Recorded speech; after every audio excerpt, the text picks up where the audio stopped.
kita diskusi dengan berbahasa Indonesia Ustaz, insyaallah. Nuruddin menjawab pakai bahasa Indonesia walaupun beliau lebih asik dengan bahasa Arab. Bil Arabiyyah katsiran ya. Insyaallah sanuji bil Indonesia.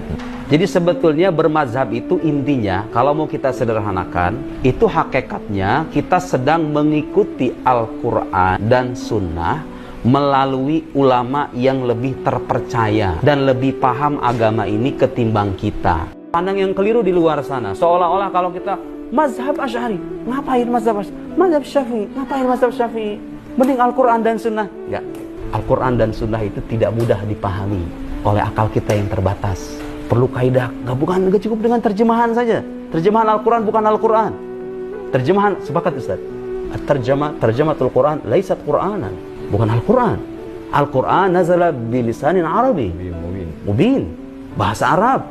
Hanya sama yang paham bahasa Arab. Namanya kaidah nahwu, kaidah saraf, balaghah, mantiq, al-usul, wa qawaid al-fiqh, wa kada. Banyak ilmu. Kita nggak cukup waktu. Bapak-bapak yang sibuk tiap hari di pabrik, mau jadi mujtahid kemudian buka Al-Quran, itu persis kayak orang nggak bisa masak, bahan semewah apapun. Kalau nggak bisa masaknya, ya percuma. Biarlah sekarang kita mengamalkan agama dari warisan para ulama-ulama kita yang lebih paham dalam akidah, dalam fikih. Tasawuf juga begitu Ustaz. Ya. Kenapa sih tasawufnya Imam Ghazali? Loh, emang dikira yang bicara tasawuf Imam Ghazali doang? Imam Ghazali ini, kitab Ihya Ulumuddin ini terinspirasi dari kitab sebelumnya namanya Qutul Qulub punya Abu Thalib Al-Makki. Ya kan? Abu Thalib Al-Makki terinspirasi dari orang sebelumnya, dari sebelum-sebelumnya. Jadi agama ini kalau mau dilacak-lacak sanadnya itu sampai ke atas sebetulnya.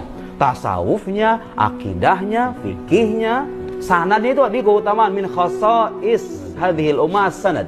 Keistimewaan umat Nabi Muhammad itu punya sanad. Kamu kalau ditanya akidahnya dari mana? Dari sini. Hadisnya, fikihnya dan lain-lain. Saya kira begitu ya. Jadi kita perlu cerdas dalam beragama. Jangan sampai terpukau dengan jargon-jargon yang seolah-olah mengembalikan kita kepada Islam yang otentik, padahal itu penuh dengan ajaran heretik.